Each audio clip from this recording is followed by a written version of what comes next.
마태와 누가가 기록한 예수님의 그 성탄 관련 기사를 읽어보면서 저는 뜻밖의 내용이다라는 것을 발견하게 되었습니다. 이 뜻밖이다라고 하는 것은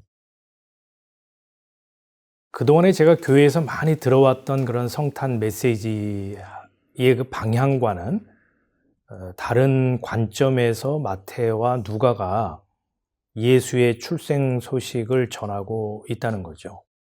마태와 누가는요, 예수님의 이 탄생에 관련된 기사를 쭉 기록하면서 여러분, 예수가 메시아니까 좀 믿어주실래요? 믿으셔야 됩니다. 이렇게 설득하고 회유하고 호소하는 그런 구석이 거의 없습니다.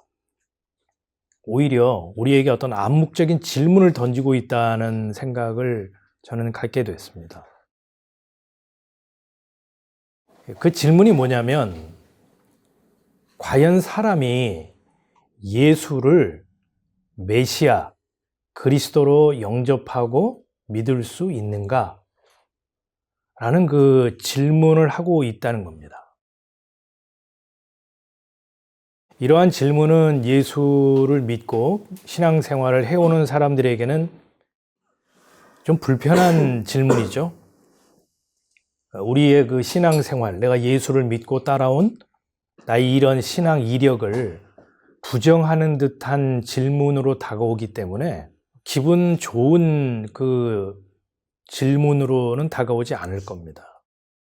근데 마태와 누가가 얘기하고 진술하는 예수 탄생의 이야기는요, 우리가 잘 읽어보면, 면밀히 살펴보면 사람의 이성과 합리, 또 사람의 경험과 지식을 가지고 예수를 메시아로 인정하고 영접하기에는 거의 불가능하다, 이런 식의 논조로 이야기를 풀어가고 설명하고 있음을 발견하게 됩니다. 그거를 한 세 가지로 얘기를 해볼게요. 마태는 마태복음을 시작하면서 예수 그리스도의 혈통적 족보를 언급을 하죠. 아브라함과 다윗의 자손 예수 그리스도의 계보라, 족보라, 이렇게 운을 띄우면서 참 부끄러운 사람들의 이름, 족보에는 올리기에 합당치 않은 사람들의 이름을 거론하고 있습니다.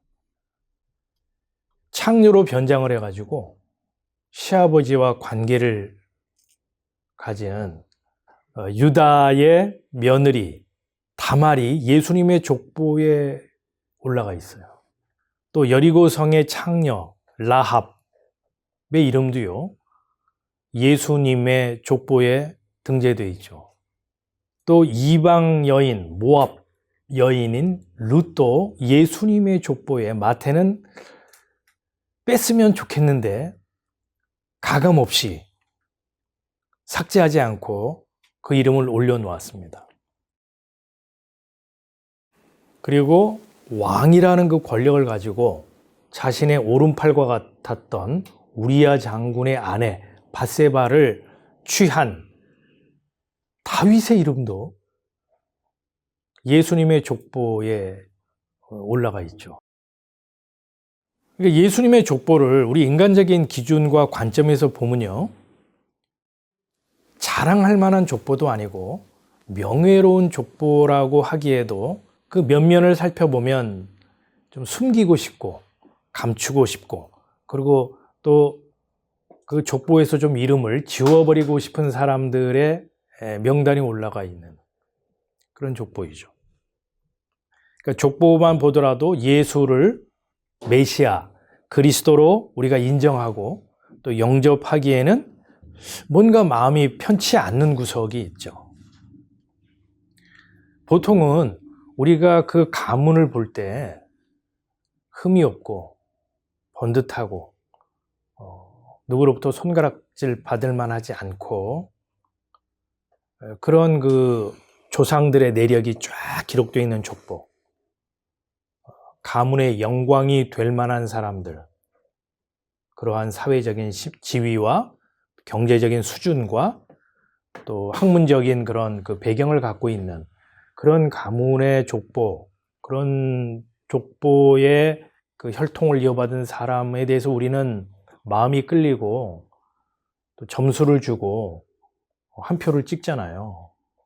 근데 예수님의 족보를 우리가 보면 앞서 얘기했듯이 선뜻 그렇게 호감이 가지 않는 그런 족보, 그 조상들로 이렇게 쭉 나열돼 있고 그 기록돼 있음을 보게 된다는 겁니다. 두 번째 우리가 생각해 볼 것은 뭐냐면 예수님의 육신의 어머니 마리아의 출신 성분입니다. 많은 신학자들 또 성경을 연구하는 자들은 마리아가 그 레위 지파 사람일 것이다. 왜냐하면 엘리사벳 사촌관이죠. 그런데 엘리사벳이 그 남편이 제사장이잖아요. 그러니까 레위 지파 사람이다. 그게 틀린 말은 아니지만 누가는 마리아가 나사렛, 갈릴리 나사렛 사람이다. 이렇게 두 번씩이나 강조하듯 기록을 해놓고 있다는 거예요. 갈릴리는 어떤 곳입니까? 당시 사람들 머릿속에 갈릴리 그러면 버려진 땅, 어두움의 땅, 흑암의 땅, 죽은 땅, 재개발의 여지가 없는 땅. 당시 사람들이 갖고 있는 갈릴리에 대한 인식이고 이해였어요.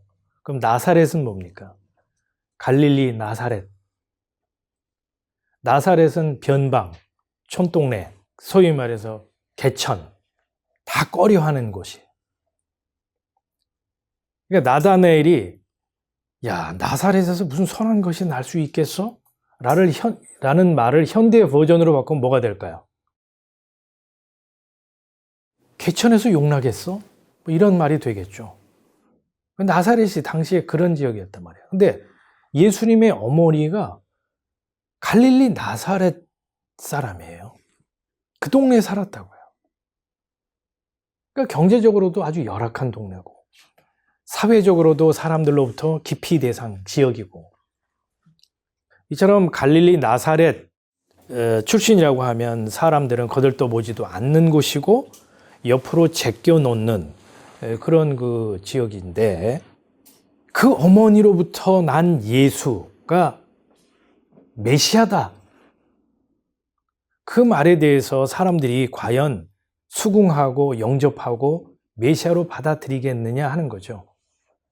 예수님이 공생애를 시작하는 30세 정도 그 전까지는요. 나사렛에서 성장하고 나사렛에서 삽니다. 그래서 예수님의 별명이 뭐죠? 나사렛 예수라는 별명이 붙었죠. 우리가 상식적으로 생각을 해보자고요.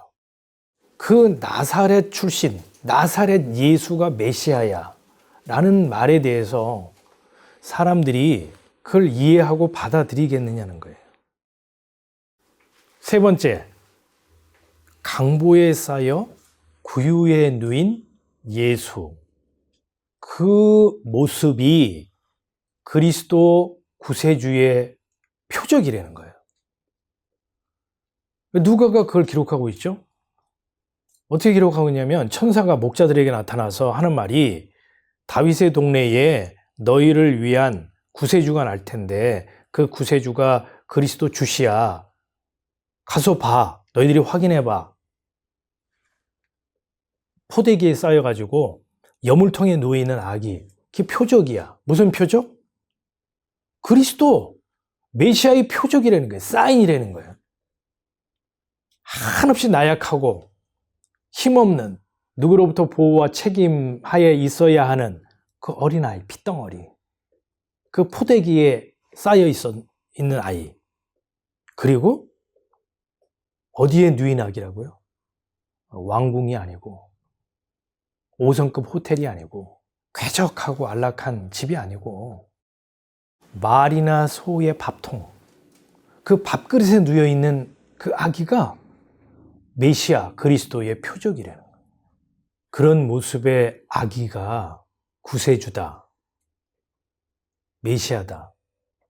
여러분이라면 믿을 수 있겠습니까? 사람들이 일반적으로 알고 있는 메시아관, 메시아에 대한 기대는 어떤 모습인가요? 기운 센 천하장사, 영웅 같은 모습이죠. 또 포대기에 이렇게 쌓여있고 여물통에 있는 그런 모습이 아니고 왕궁에서 황제의 제복을 입은 위엄 있고 화려한 의상을 입은 그런 모습의 구원자, 메시아. 우리는 그런 것들을 기대하고 그런 메시아를 메시아로서 인정하고 영접할 마음이 있잖아요. 당시 유대 사람들에게 있어서 생활은요, 정말 피폐하고 속박과 억압 속에 있었죠. 로마의 그 철권 통치, 그 힘의 세력에 의해서 완전히 짓밟혀 있는 상태고, 경제적으로도 아주 그 수탈의 그 현장 속에서 신음하고 있었잖아요. 그런 상황 속에서 이 환경을 극복하고 구원할 메시아, 구세주는 어떤 모습이어야겠어요? 포대기에 쌓여서 여물통에 누워있는 아기이겠어요? 어떤 모습의 메시아를 사모하고 기다리겠어요? 그러니까 사람으로서 예수를 메시아로 인정하고 고백하고 받아들인다고 하는 것은 사람의 판단으로는 어렵다는 거죠. 그래서 마태와 누가만의 그 진술이 아니고 사도 요한이 그런 얘기를 했죠. 자기 땅에 오매 자기 백성들이 영접하지 않았다. 사도 바울은 또 뭐라고 얘기를 했죠? 만일 이 세상의 그 지혜를 가지고 예수가 메시아인 것을 인정하고 고백하고 받아들이는 자가 있었다면 예수를 십자가에 못 박아 죽이지 않았을 거다. 이렇게 사도 바울이 얘기를 했습니다. 사람의 생각으로, 사람의 기준과 판단으로 예수가 주요, 구세주요, 메시아라고 하는 것을 수용할 수 없는데도 예수를 믿고 따르는 수많은 사람들이 지금도 존재하잖아요. 그렇다면 그 수많은 사람들, 그 사람도 도대체 무슨 생각으로 그럼 예수를 믿고 고백하고 신앙하느냐? 제가 여러 가지 설명을 하기보다 사도 요한이 어떻게 그 부분에 대해서 우리에게 설명을 하고 있는지를 확인해 봅시다. 자기 땅에 오매 자기 백성이 영접지 아니하였으나 영접하는 자, 곧 그 이름을 믿는 자들에게는 하나님의 자녀가 되는 권세를 주었으니 이는 혈통으로나 육정으로나 사람의 뜻으로 나지 아니하고 오직 하나님께로서 난 자들이니라. 사도 요한은 우리에게 명쾌하게 답을 해주고 있죠. 사람은 예수를 메시아로 고백하고 영접할 수 없어. 영접하는 자가 있어? 있다면 그거는 뭐 혈통으로나 가문으로나 자신의 어떤 결단으로나 선택으로나 사람의 어떤 의지로 지혜로 말미암은 것이 아니고 하나님께로서 난 자이기 때문이라는 거예요. 이거를 요한복음 3장에 가보면 예수님이 니고데모를 만나면서 했던 그 말씀과 연결이 돼요. 예수님이 유대 관원이라고 하는 니고데모를 딱 만나는 순간 했던 말이 있죠. 무슨 말이죠? 내가 거듭나지 않으면 결단코 하늘나라에 들어갈 수 없다. 그 거듭나다 라는 말이 이게 난다라는 하고 같은 의미의 말이에요. 그러니까 위로부터 오신 예수께서 내가 너를 새롭게 만들지 않는다면, 내가 너의 영적인 눈을 열어주지 않는다면, 너의 죽은 영혼을 살려주지 않는다면, 너의 문둥병같이 마비된 영적 감각을 되살려주지 않는다면 결단코 하늘나라를 볼 수 없고 하늘나라에 들어갈 수 없다.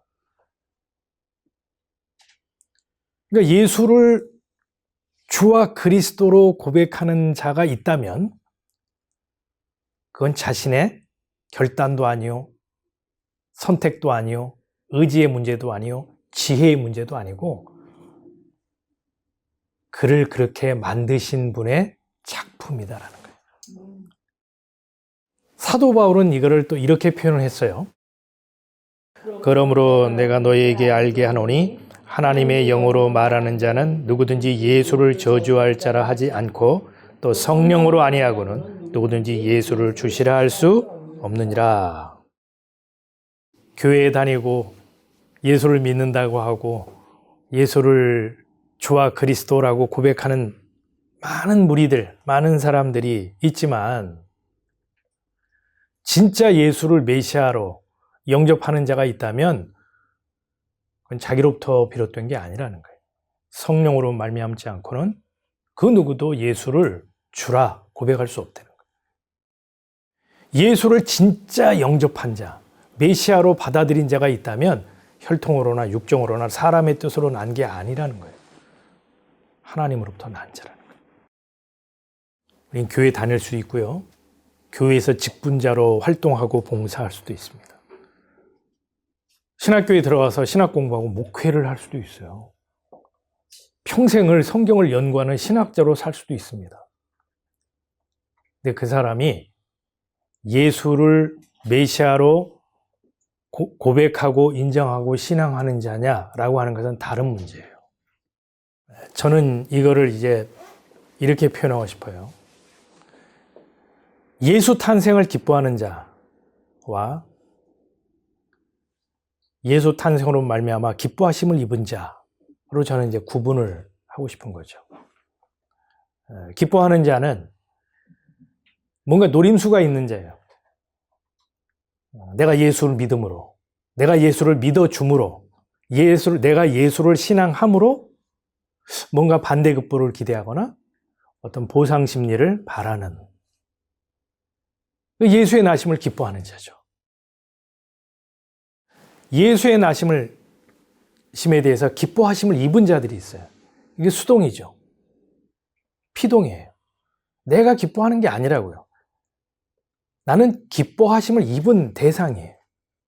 그 사람이 바로 하나님께로 난 자고 사도 바울의 표현을 빌리자면 성령으로 예수를 주라 고백하는 자이죠. 그래서 저는 교회에 다니는 사람들 중에서 예수를 믿는다라고 하는 사람들 중에서 두 가지로 저는 상정해 볼 수 있다는 거예요. 하나는 예수의 나심을 기뻐하는 자가 있고 기뻐하심을 입은 자들이 있다는 거죠. 누가복음 2장 12절을 보니까 지극히 높은 곳에서는 하나님께 영광이요. 그 다음 말을 잘 들어보세요. 땅에서는 기뻐하는 사람들 중에 평화로다. 여기 아멘 하면 설교 잘못 들은 거고 설교 다시 해야 된다는 거예요. 거기 어떻게 되어 있습니까?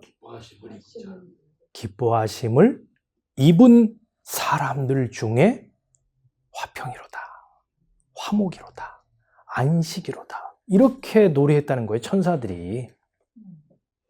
그러니까 여러분이 예수를 주와 그리스도로 고백하는 사람이라면 이 성탄절에 나는 기뻐하는 자인가?